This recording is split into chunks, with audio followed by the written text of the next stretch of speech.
Hey, Shalom to Christ Israel. This is Precinct Officer Shalimar, the ISUPK and the Commander in Johanna. We are out here in Las Vegas at a Black History Month festival, man. And we doing our Boots on the Ground series. You see what I'm saying? We come out here, we reach out to our people, and we ask them important questions concerning our people. So I'm out here with my brother, Dexter McCastle. I'm out here with Dexter McCastle, man. And he was kind enough to give us a moment of his time.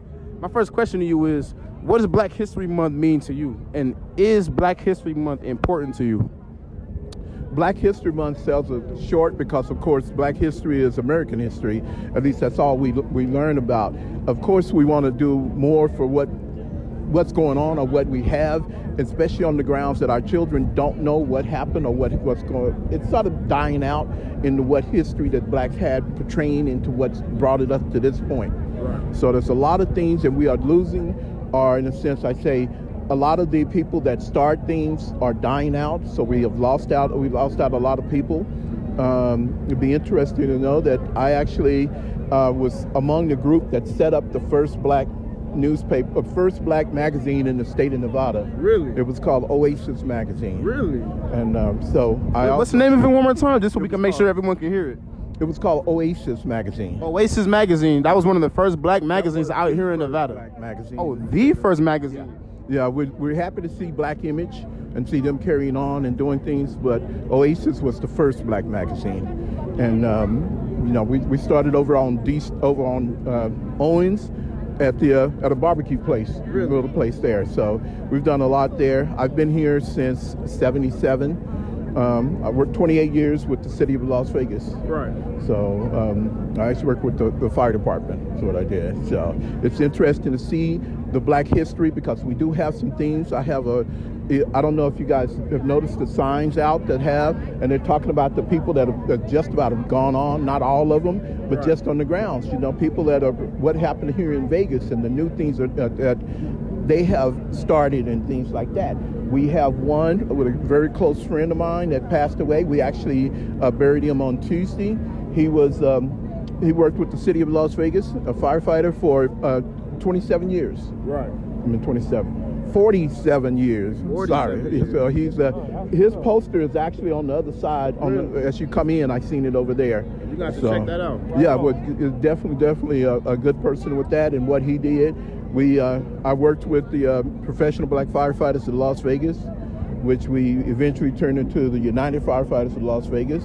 But there's a lot of things that, as I've said, we've seen come and go. And as now, when you look on Jackson Street, all the hotels, all the casinos, all the little places are gone. Right. Moulin Rouge is gone.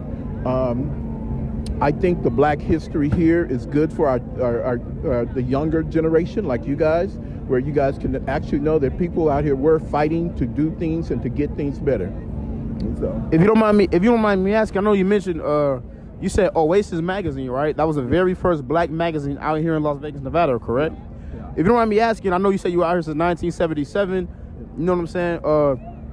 How would you say things have changed from that time, moving on to this time here in 2024? Have things changed? Is it more or less the same? What differences or changes do you see or notice? Oh, it's a big difference in a lot of things, especially as you look on the strip. What's changed from in the 80s and the 90s? Of course, we all think on the grounds that in the 60s and 70s that the mob ran everything. But as you got into the 70s and the 80s, you had more personal or individual owners of hotels and casinos. Now in 2024, most of the hotels, I would say 90% of the hotels are owned by corporations. Right. And you can see the difference in what goes on in corporations, say the MGM, because of the way they do things in other places. You like New York, LA, the MGM is around the world. So they're saying, hey, we could, even on parking, that's one big thing that was done in New York. So they're like, why isn't Vegas charging for parking? Right. So it's like, because we got so much land to park on, but they decided to start charging for parking and they forced everybody else to do it. So it's a corporate thing now, not an individual person like Steve Wynn, where he made choices and he ran things when he went from the Golden Nugget to down to the Mirage and to it. So he was the one that made the biggest choices. Now it's a corporation. It's things set up across the world. You got people doing things in bulk, not in individuality. There's no personal touch to things much anymore. So that's a big change in it. As far as the city, yes, I've seen a lot grow, and where the city at one time, up until to 1990, the city virtually ended at Rainbow. Really? That was the end of the city, period. Wow. If you drove down 95 on the right-hand side, if you went north, on the right-hand side, you could see houses that hadn't made it to 95 yet, but on the left side was all dirt. Really? All desert? All desert. Got you. You know, and even in 1988, I got a chance to be I was on the engine company. We went out to the first shovel for Summerlin was put in 1988. So that's how young that area of town is. Yeah, so everything grew a whole lot since everything grew. Everything grew. Anything, you could drive down Rainbow and there was nothing virtually that way. So if you don't mind me asking, I know earlier you mentioned that there's a lot of elder black people, they passing away, they dying out, and you said there's a lot of things culturally that we might be losing now. Can you give me some examples of some of the things that you think black people might be losing culturally that we should remember? On the grounds that we know we don't have the fight that we used to have. And it's good. That's a good point in the sense that we have intermingled and we have gotten into things, so we don't have to go through the struggles that we had to go through or the people before us. My generation, I say, is from in the 80s on and up, and that's when that was my work period. But in doing that, nowadays, a lot of things that we fought for and that we went through in our jobs and in our professions that we had to go through, that you guys don't have to go through, that won't have to deal with. And so it's easier to see or to say it won't be easier, because you got to keep yourself up.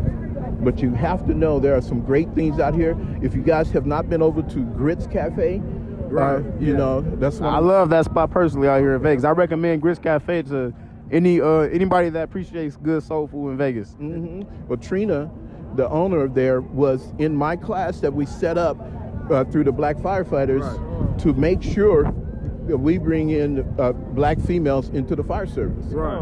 And see, that's things that we didn't get a chance, that we don't have to fight. You guys don't have to fight that now. That was a battle that we did, break that. So we got an opportunity to get a chance to get that in people in there. Now you have Trina. You should definitely talk to her about it. We have, in fact, the first black female firefighter for the city of Las Vegas in the state of in the state of Nevada. Her name's LaTanya, and she's still on the job. Right. So still on the job. Still on the job. So, but see, and things like that is what we fought, so you guys don't have to. It's almost like that. This one crawled. This one ran, so others could do things. Right. So hopefully you guys don't let the ball drop, because if you do, the fight is not going to be the same if you guys have to go through the fight again. It'll all be like it was all for nothing, right? Exactly. This is my final question for you, if you don't mind. Is there anything in particular that you see going on today in society that you think us as young black people should stand up and fight for? Anything in particular that you could name or point out that you think we should fight for the way that the elder black people before us fought for? Education. Education. And you have to understand that education nowadays is not always and not only the only thing, because nowadays we tell education can include once you go through high school. When I was going through, it was a definite or a must. You have to go to college. Now the training is not always in college, so we have to tell our young kids, look, you need to go through high school, get you a good education there, but you can go to trade school, and you see kids that are fighting for jobs when if they had gone through a trade school or gone to something that didn't require a college degree, they would be doing a lot more in their lives. Right. Because they're going through, you go through college and sometimes you go through college to get a $35,000, $40,000 job, but here we are as firefighters, we were they eliminated the college need, where you need the training for the profession itself. Right. Once you do that, it was hard. I worked most of my career telling people, trying to get. I ran a Boy Scout troop and all to try to help black men get on the fire department, and it wasn't trying to cut it, just train them to be better. And that's what me and there was a brother named Sam Smith, had Native Servant Bookstore. They're still working in the scholarship for him. Right. But in doing that, it's to train the people to realize that you've got to be. It's hard to tell a young man when he's in 8th grade, look, you want to become a firefighter, and they tell you, I'm gonna be a rapper. Well, son, how many rappers out there do you know? It's just like everybody's not gonna be LeBron James. Right. So you got to have a good thing. A firefighter, first year, can go to paramedic school and start out within, and you only have to be 21.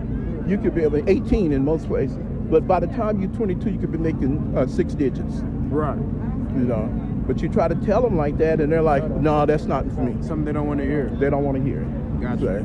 But you also talk. I have a friend that works in construction, plumbers, $100,000. Doing carpentry, $100,000. Electricians, especially, $100,000. And they're sitting here fighting for a little $30,000 to $40,000 job. That's what I would wish that young black men actually see. Get out of that thing. You're not in the same path. You're not in the same way that you are held back on doing things. Get a good education, but get a good trade, because you can take that trade anywhere in the world. Right. You won't be stuck doing something. Gotcha. All right? Okay. Hey, once again, man, this has been our Boots on the Ground series, and I'm here with Dexter McCassell. Remember Dexter McCassell, man, and he just gave us a lot of good information, a lot of good history that occurred years ago out here in Las Vegas, Nevada, man. We appreciate him for his time, and with that, shalom. Thanks, man. I got the hammer, you running, man. Come through your window like rubber, man. Snapping your neck like a rubber band. Talk to my dog like the sun is setting. He told me murder you rappers. Because sending you vertical actors. Y'all got me coming with verbal attackers.